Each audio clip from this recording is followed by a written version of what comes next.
Bom dia novamente. Quero começar lembrando que no próximo dia 7 de abril teremos o Café Cultural com Florencio Anton, que é um médium de pictogravura de Salvador, já esteve conosco ano passado, e ele fará pinturas, além da palestra que será sobre o perdão nas questões de saúde. Agora em abril também tem, na cidade do Porto, em Portugal, o 12º Encontro Mundial de Magnetizadores Espíritas. Várias pessoas daqui de Natal, o Dolean, estarão lá. E se alguém tiver interesse em saber, conhecer ou mesmo em ir, é só acessar o site EMEV, E-N-N-E-V, que é M virtual. E lá no EMEV tem os detalhes desse encontro. E quem quiser ir ainda dá tempo. E vamos dar início à nossa reunião de hoje, fazendo a leitura de uma mensagem novamente do livro Frases Ditas e Histórias Maravilhosas, número 9, intitulada Um Herói Diferente. Foi num dezembro frio e de muita neve. Aliás, neve perfeita para andar de trenó. Por isso, mãe e filha subiram o morro acima. A montanha estava cheia de gente. A senhora Silverman e a filha de 11 anos acharam um espaço perto de um homem alto e magro e de seu filho de 3 anos. O garoto já estava deitado de barriga para baixo, esperando para ser empurrado. Vamos lá, papai, vamos lá. O homem deu um forte empurrão no trenó e lá se foi o menino. Mas não foi apenas o garoto que voou. O pai saiu correndo atrás dele a toda velocidade. Ele deve estar com medo que seu filho se choque contra alguém, pensou a jornalista. E ela mesma, com a filha, desceu o morro em grande velocidade. A neve solta voava nos seus rostos. O retorno até o alto do morro era uma longa caminhada. Enquanto ambas subiam com vagar, puxando o trenó, a senhora Silverman observou que o homem magro estava empurrando seu filho, que ainda se encontrava no trenó, de volta ao topo. Isso é que é um paizão, falou a menina. Será que você, mamãe, faria o mesmo por mim? Nem pensar, foi a resposta. Continue andando. Quando elas chegaram no topo do morro, o garotinho já estava pronto para brincar novamente e gritava feliz: vai, vai, vai, papai. Outra vez o pai reuniu todas as suas energias para dar um grande empurrão no trenó, correu atrás dele morro abaixo e então puxou o trenó e o menino de volta para cima. Assim foi por mais de 1 hora. A senhora Silverman estava intrigada. Não era possível que aquele homem achasse que seu filho fosse chocar-se em alguém. Mesmo sendo pequeno, ao menos na subida, ele poderia puxar o trenó uma vez. Mas o homem parecia não se cansar. Ia jovial e continuava no seu afazer. Ela então lhe disse: você tem uma tremenda energia, hein? O homem olhou para ela e sorriu, apontando para o filho. É que ele tem paralisia cerebral. Ele não pode andar. A jornalista entendeu naquele momento porque não havia visto o menino descer do trenó durante todo o tempo em que estiveram no morro. Entretanto, tudo parecia tão alegre e tão normal que a ela não ocorrera por 1 minuto sequer que o menino poderia ser deficiente. Ainda que não soubesse o nome do homem, ela contou a história em sua coluna no jornal na semana seguinte. Pouco tempo depois, ela recebeu uma carta que dizia assim: cara senhora Silverman, a energia que gastei no morro naquele dia não é nada comparada ao que o meu filho faz todos os dias. Para mim, ele é um verdadeiro herói, e algum dia espero ser metade do homem em que ele já se tornou. Quando eu separei aqui casualmente essa história, eu não me dei conta de que há um tempo ela já tinha sido lida aqui mesmo, nas quartas-feiras. Mas é uma história sempre muito reflexiva. E eu vou aproveitar e colocar uma outra história de um grande herói que eu conheci e acredito que muita gente aqui deve ter conhecido domingo passado. No caso de Suzano, em que houve aquilo que a imprensa chama de massacre, causa uma repercussão enorme. Normalmente, quando a gente entra em qualquer roda de conversas e que entra esse assunto, algumas pessoas lastimam a morte, o sofrimento das famílias, mas há um ponto em comum: quase todos condenamos os dois rapazes que fizeram tudo aquilo. E pouca gente tem alguma palavra que seja ao menos amena. As palavras normalmente são muito cruéis, muito duras, e a gente ainda se enche de razão. Realmente tem uma pessoa que faz aquilo e aí colocamos todas as adjetivações. Mas aí domingo, uma pessoa disse diferente. Houve uma entrevista com 2 filhos da coordenadora da escola que morreu também. O primeiro filho falou com muita saudade, falou da qualidade da mãe e do comportamento moral dela, que era uma mulher que lutava sobretudo pela não violência. Aí vem o outro filho para falar, e ele então se refere aos rapazes que mataram a sua mãe da seguinte maneira: aqueles jovens têm muita sorte.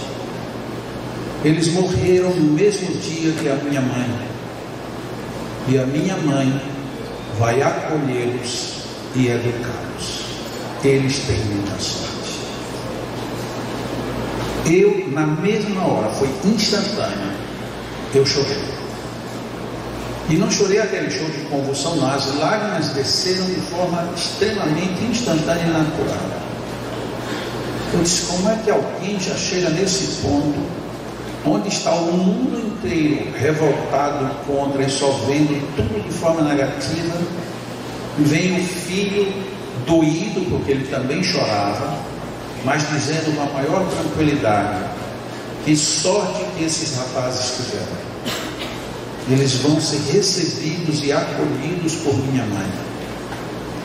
É uma superação, é um exemplo, é uma jogada de reflexão na nossa face, de uma maneira tão inclemente e ao mesmo tempo tão pura, que quem viu isso, ou quem sabe disso, ou quem vai ouvir a respeito disso, tem a obrigação, o dever moral de refletir sobre as nossas condenações, os nossos julgamentos.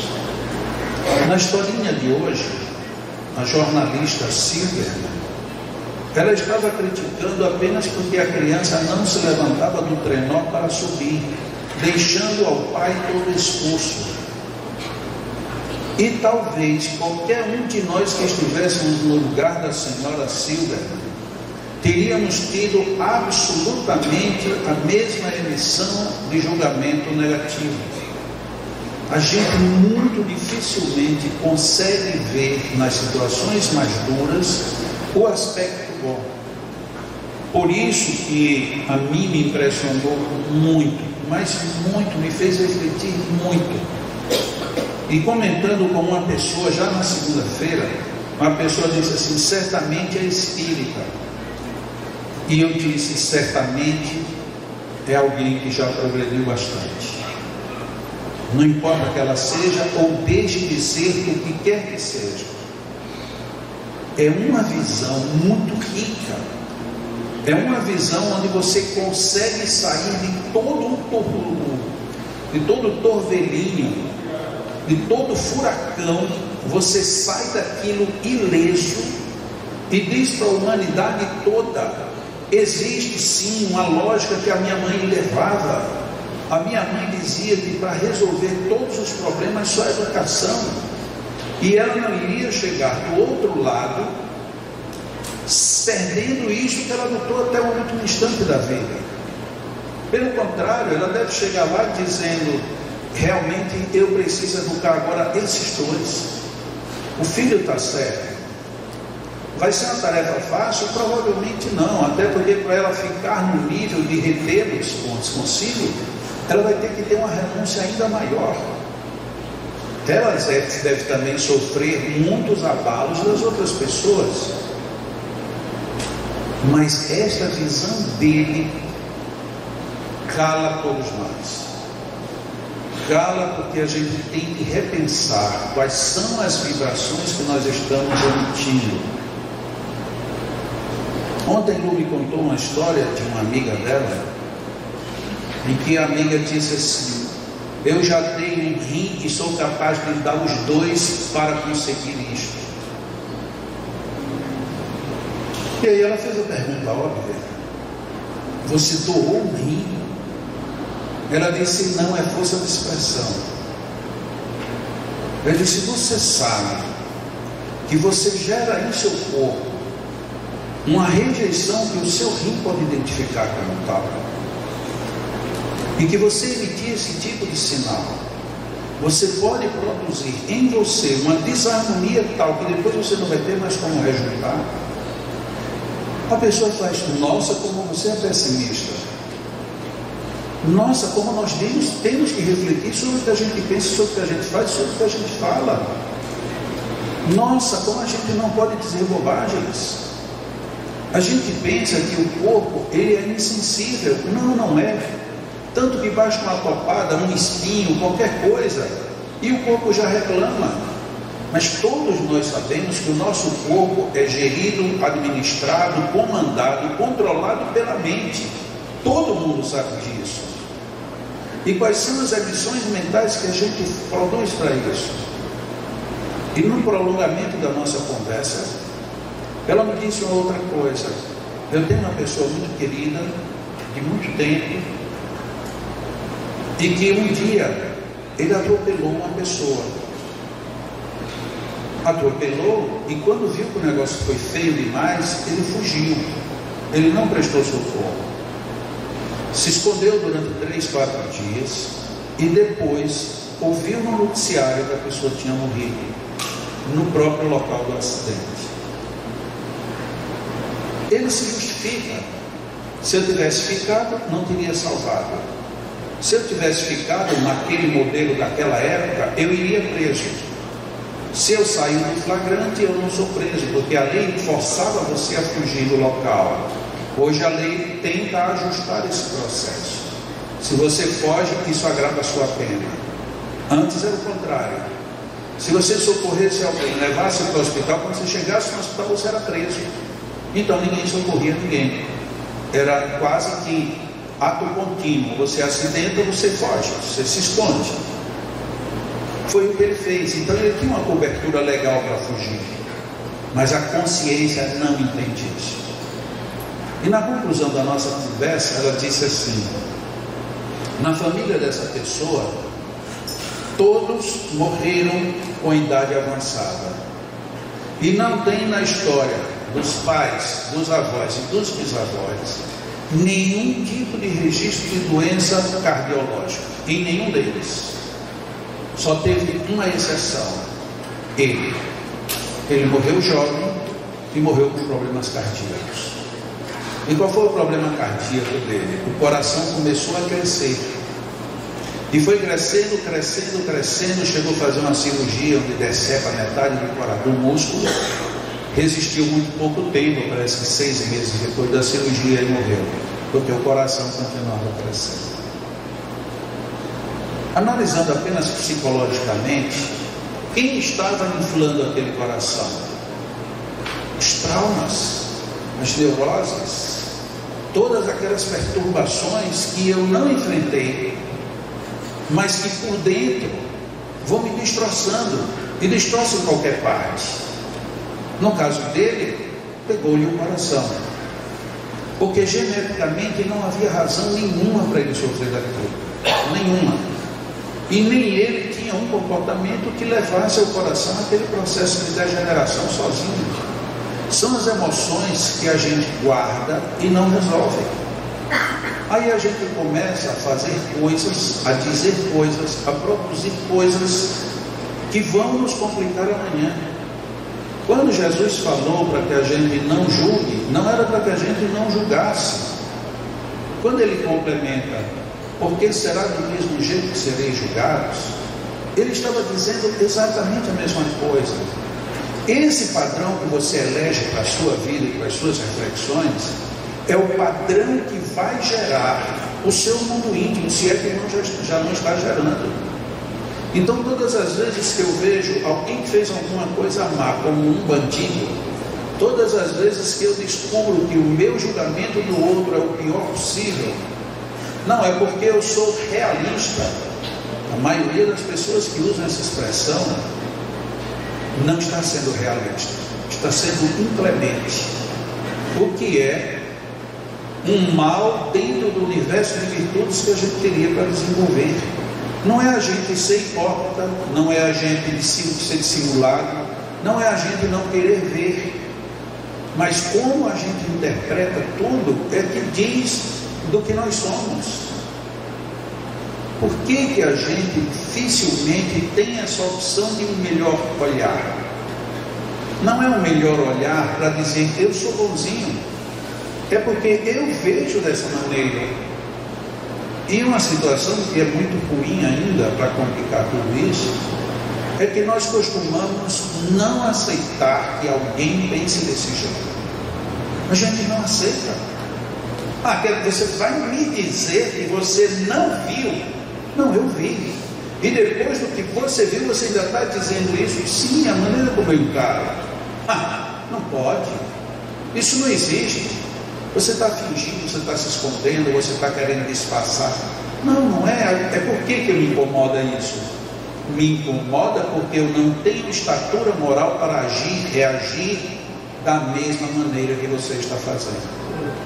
Por isso que essa história da Silverman, com este menino que tinha problemas cerebrais, e do pai que diz no final, o esforço que eu fazia de descer e de subir montanha é nada em relação ao esforço que ele faz para qualquer coisa que ele precise, porque o cérebro não coopera. Então, a resposta que esse pai manda para Silverman, dizendo, ele, todo dia, ele faz muito mais esforço do que eu, ele é quem é o meu herói. É um recado bem diferente, mas segue o mesmo tom do filho daquela coordenadora. Que alegria que esses caras tiveram, que sorte, vão ser recebidos por ela. Como é que ele, na condição de filho, emocionado, sofrendo a dor, consegue extrapolar tudo isto e ver do outro lado? Talvez a gente não chegue a tanto, ou pelo menos de uma forma tão rápida, mas a gente deve ir para algum lugar. Nossos pensamentos, em algum momento, eles têm que mudar de qualidade, para dizer para nós mesmos que a nossa qualidade interior está melhorando. Porque se eu não analiso nada com qualidade, eu estou dizendo literalmente da falta de qualidade que eu tenho dentro de mim. Se eu coloco a minha vida, o meu pensamento e o meu corpo sujeito a situações tão denegridas, tão degenerantes, como as que normalmente a gente coloca, o que a gente vai esperar amanhã? Não são mais as religiões que dizem isso. Todos os comportamentos psicológicos hoje colocados de forma oficial ou até anônima e amadora indicam que a gente tem que melhorar a mente, tem que melhorar as emoções. E como se não bastasse, vem esses tipos de exemplos vivos, reais, para dizer, é possível, vamos fazer diferente. Você me ama? Então prove que me ama. Não é para mim, é para você. Eu me amo, você se ama, então se respeite. Não diga bobagens. Não diga bobagens contra você mesmo. Não se olhe no espelho e diz, mas eu sou feio, eu sou desengonçado, isso aqui meu veio errado, e não é possível, só eu tenho falta de ar. Diga o contrário. Nossa, eu ainda respiro. Meu Deus, eu sou perfeito, sou tão perfeito que eram milhões e milhões de espermatozoides e foi esse que me deu o meu corpo. A gente tem motivos demais de comemorar a vida e de ver o outro com outros olhos. Eu sempre lutei muito contra uma frase, isso já desde jovem, eu não gostava daquela frase: crítica só se for construtiva. E eu dizia, todas são. Não, tem muita crítica negativa. As críticas negativas são as que nos movem. As críticas positivas são apenas elogios. E elogio não leva ninguém para canto, não. A não ser num momento de prazer e satisfação. Fora disso, os elogios desaparecem. Tanto que se alguém diz para você, nossa, teu cabelo está lindo hoje, você agradece. Mas se logo em seguida vier uma pessoa e disser que eu fosse você, eu mudava esse cabelo, você vai passar o resto do dia todinho pensando na segunda pessoa. A primeira você apaga, porque você vai querer saber o que tem no meu cabelo, o que eu posso fazer com o meu cabelo, por que a pessoa é chata e fala mal do meu cabelo. Você começa a criar um universo em cima de uma crítica destrutiva, porque as construtivas a gente acomoda. Então eu não gostava da expressão crítica destrutiva. Não tem crítica destrutiva. Tem crítica mal absorvida e crítica bem absorvida. Quando você começar a achar que os outros estão emitindo críticas destrutivas, pare e pense aonde é que você está precisando reajustar o seu posicionamento. As críticas, elas são boas. O que não é bom é a nossa forma de lidar com elas. Os heróis existem em todo canto, e existe um grande herói, muito grande herói dentro de você. Agora, ou você deixa ele despertar, ou então, para usar um termo que está muito em voga ainda, você vai ser engolido pelos seus dragões, você vai ser pervertido pelos seus demônios. Nós estamos aqui para vencer tudo isso. E eles não vêm de fora, eles estão cá dentro. Nós precisamos mudar. E mudando, nós iremos ver o mundo de uma outra forma. Não é achar que quem agrediu deve continuar agredindo, mas completando a ideia do filho daquela mulher, é achar que quem agrediu está precisando ainda ser acolhido e educado. E alguém vai fazer isto. Na visão dele, a própria mãe. E na nossa, elevemos os nossos pensamentos a Deus em profunda gratidão. Como é bom a gente poder refletir, principalmente pensando em melhorar os nossos valores íntimos. Como é bom saber que na vida sempre despontam grandes exemplos em nosso derredor. Como a nos dizer das grandes possibilidades que trazemos em nossas almas. Para nós que somos espíritas, como é bom termos a reflexão à base de Allan Kardec, que, interpretando bem todos os conceitos filosóficos e mesmo científicos, nos oferecem um conjunto de realidades morais, as quais nos convidam à melhoria interior. Dá-nos, Senhor da vida, o favor de que esta sabedoria nos envolva e nos fortaleça, de que estes pensamentos, os questionamentos, eles tenham uma boa direção, a fim de que possamos e saibamos ouvir-lhes as respostas. E que a grande moral resultante disso tudo habite em nossas almas, nossas mentes e corações. Que a nossa gratidão a Ti, o nosso louvor, seja expressado pelas melhorias que desenvolvamos em nós mesmos. Que levemos bem alto, não apenas os pensamentos fugazes, mas sobretudo os sentimentos. Levemos e elevemos tudo isto para comungarmos com os sons espirituais mais ricos e profundos. E que nisto tudo saibamos agradecer pelos amigos espirituais que aqui vêm nos ajudar.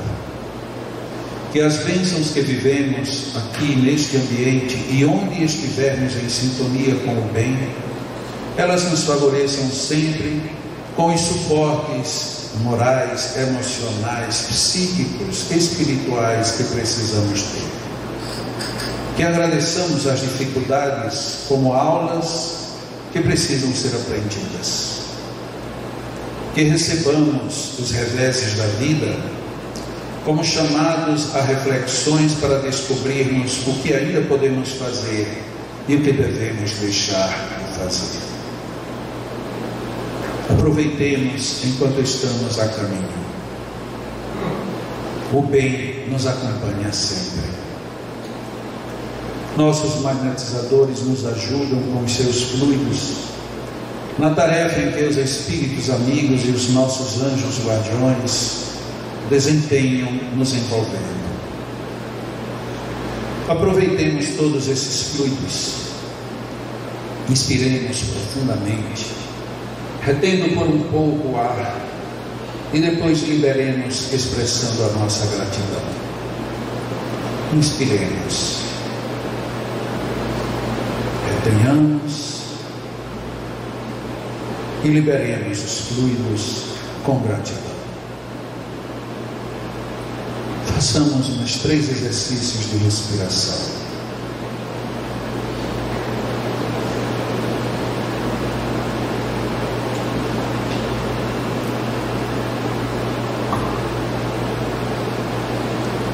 Pai nosso que estás nos céus, santificado seja o vosso nome. Venha a nós o vosso reino, seja feita sempre a vossa vontade, dando-nos sabedoria para entendê-la, tanto aqui como em qualquer lugar.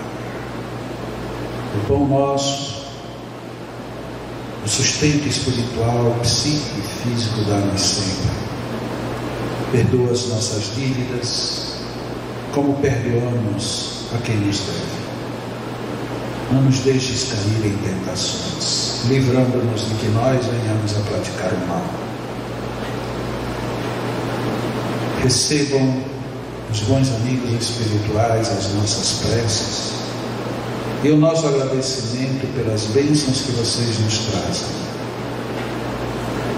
Receba a equipe de magnetizadores o nosso abraço de gratidão e que continuemos todos envolvidos neste clima de harmonia e de saúde.